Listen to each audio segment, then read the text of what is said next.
Salut tout le monde, comment ça va aujourd'hui? Aujourd'hui, je vous propose une vidéo de mon top 10 palettes. C'est pas une vidéo que je prévoyais de faire à la base, mais je me suis dit après tout pourquoi pas parce que j'aime beaucoup les palettes pour les yeux, j'en ai énormément, mais j'ai aussi quelques palettes pour le teint. Donc je me suis dit que je vous en ferai une petite vidéo assez sympa, assez marrante, et surtout que vu le climat actuel, je pense que ça va détendre beaucoup de personnes. Avant toute chose, je rappelle que je ne poste qu'une seule vidéo par semaine à partir de maintenant, car j'ai des obligations au niveau de mes études et au niveau de ma préparation de concours, donc je ne pourrai plus assurer les 2 vidéos par semaine jusqu'à à peu près vers la première moitié de mai, donc il n'y en aura qu'une seule, donc parenthèse rappel fermé.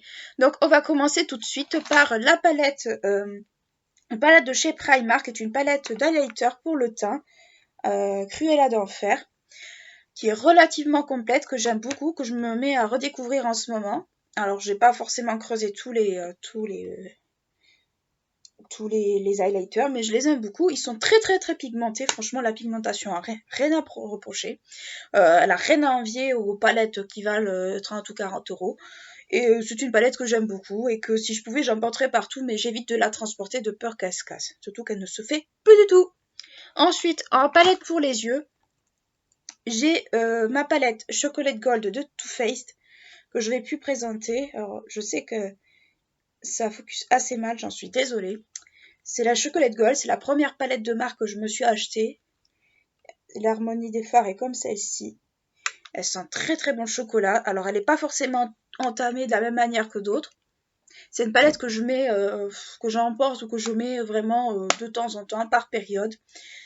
Et c'est une palette que j'aime beaucoup, que j'apprécie, qui est pas forcément donnée, mais bon, pour la qualité des fards, je trouve qu'il n'y a rien à reprocher. Ensuite, j'ai tout à côté, c'est normal que vous ne voyez pas.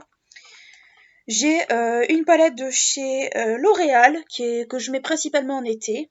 Alors, certains fards sont pas forcément entamés, creusés, parce qu'il m'arrive très souvent de changer, mais bon, je l'aime beaucoup. C'est une palette sur les tons roses comme ça. Un peu, il y a du rose saumon, il y a du rose clair, il y a une espèce de rose pâle, qui est pas mal, je trouve, que j'aime beaucoup, beaucoup. Qui est pratique à porter, qui est pas très très cher. Et honnêtement, pour une palette L'Oréal, elle fait relativement bien le job. Ensuite, j'ai la palette Anastasia, la Rivera. C'est la seule Anastasia que j'ai. Et les fards, c'est des fards comme ça. Alors, c'est normalement des fards qui sont increvables, mais disons que j'en ai entamé pas mal ces derniers temps. C'est une harmonie qui est assez colorée, je l'aime beaucoup, je la porte. Je me suis mise à la reporter ces derniers temps, pourtant c'est des teintes d'été, mais je l'aime beaucoup. Et honnêtement, la pigmentation, rien à dire. Par contre, les fards sont très très poudreux, donc les gens qui n'aiment pas les fards poudreux vont être pas forcément contents. Mais moi personnellement, ça me gêne pas, donc je connais la qualité des fards Anastasia, donc j'ai pas été forcément surprise plus que ça. Ensuite, en 6e position, je mets la Burgundy Bar de Maybelline New York que je mets surtout en hiver, que je commence petit à petit à apprécier.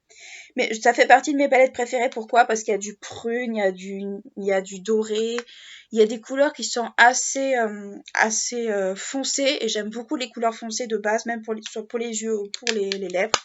Donc c'est une petite palette que j'aime beaucoup. Je l'ai découverte avec la cosplayeuse Sayana Cosplay, qui est une cosplayeuse que j'aime beaucoup, qui est très belle déjà pour commencer, qui a un talent de malade pour ses cosplays.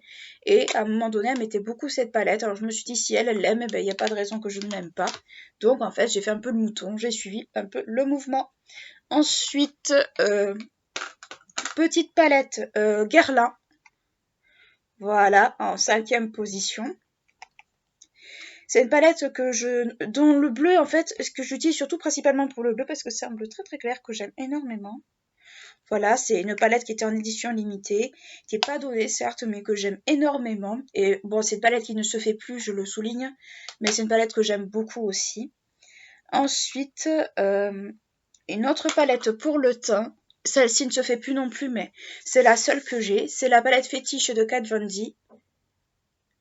Je dirais toujours Kat Von D parce que pour moi ça reste Kat Von D. Qui est la palette de teint et qui fait blush et highlighter. Voilà. Moi, c'est plutôt la teinte Coven que j'utilise principalement dans cette palette parce que c'est la teinte qui me va le mieux au teint. C'est c'est assez pigmenté, surtout le rose là est très pigmenté, donc il vaut mieux avoir la main très très très légère. Les paillettes, oui, c'est parce que c'est des highlighters très pailletés, sont très très très jolis sur les joues. Moi, je l'aime beaucoup cette palette. Je l'emploie pas forcément tout le temps parce que j'aime bien changer, mais ça fait partie des palettes pour le teint que j'aime énormément. Ça fait d'ailleurs partie des seules palettes pour le teint que j'ai, et je sais pourquoi, parce que je l'aime beaucoup et je vois pas l'intérêt en fait d'en avoir 50, alors que j'en ai une très très bien qui est très chouette. Ensuite, j'ai ma palette Disco Smoky de chez L'Oréal. Alors, celle-là ne se fait absolument plus. D'ailleurs, elle a eu quelques petites misères, la pauvre. Il n'y a plus du tout le noir, mais ça, je vous l'avais montré dans ma collection de palettes. Mais c'est une palette que j'aime beaucoup. J'aime beaucoup associer les couleurs, le jaune et le rouge qui est ici. C'est une palette que j'adore, c'est que je mets, que ce soit en été ou en hiver, je m'en fiche un peu de la saison. C'est une palette que j'aime beaucoup, que je ne trimballe pas forcément partout parce que comme elle est très fragile, eh bien, elle reste chez moi. Mais ça fait partie des palettes que j'adore. Sans compter que la pigmentation est relativement correcte. Ensuite, en seconde position, ben, ça a été un peu difficile de choisir la seconde position. Ben, ce sera plutôt la palette Gingerbread de chez Too Faced, qui sont très bons de pain d'épices, que j'ai beaucoup mis surtout à la période de Noël. Voilà, qui est comme ça. Une harmonie un peu chaude, un peu avec beaucoup de marron, beaucoup d'eau orangée. J'aime pas forcément l'eau orange, mais j'avoue que cette palette me faisait énormément envie quand elle est sortie. Je la suis achetée, j'ai jamais regretté mon achat. Celle qui est sortie l'année dernière me faisait beaucoup moins envie. Il y avait le bleu qui était très beau, mais quand j'ai vu que c'était un bleu très très foncé, bah, j'ai été un peu déçue, donc je me suis ravisée de suite. Donc, bah, c'est fait partie de mes palettes préférées.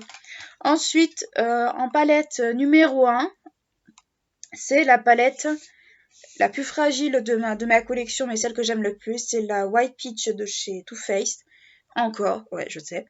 Qui, alors la pauvre a subi des misères, a pu en finir, mais bon, c'est une très très bonne palette. Qui est comme ça, voilà. Le Peach Passion, malheureusement, a mal vécu un choc, le pauvre. C'est pour ça d'ailleurs qu'il est cassé. Voilà. C'est une palette que je mets assez souvent, que je ne prends pas en voyage parce que forcément le Peach Passion est cassé et je ne tiens pas à avoir du fard partout. C'est une palette dont certains fards sont extrêmement creusés parce que quand je sais pas quoi me faire, bien sûr j'utilise celle-là. J'essaie de la montrer, mais voilà, c'est pas évident. Certains fards sont énormément creusés. C'est une palette que j'aime énormément. C'est une palette de nude. C'est une palette de fards à peu près pour tous les jours quand on ne sait pas comment se maquiller.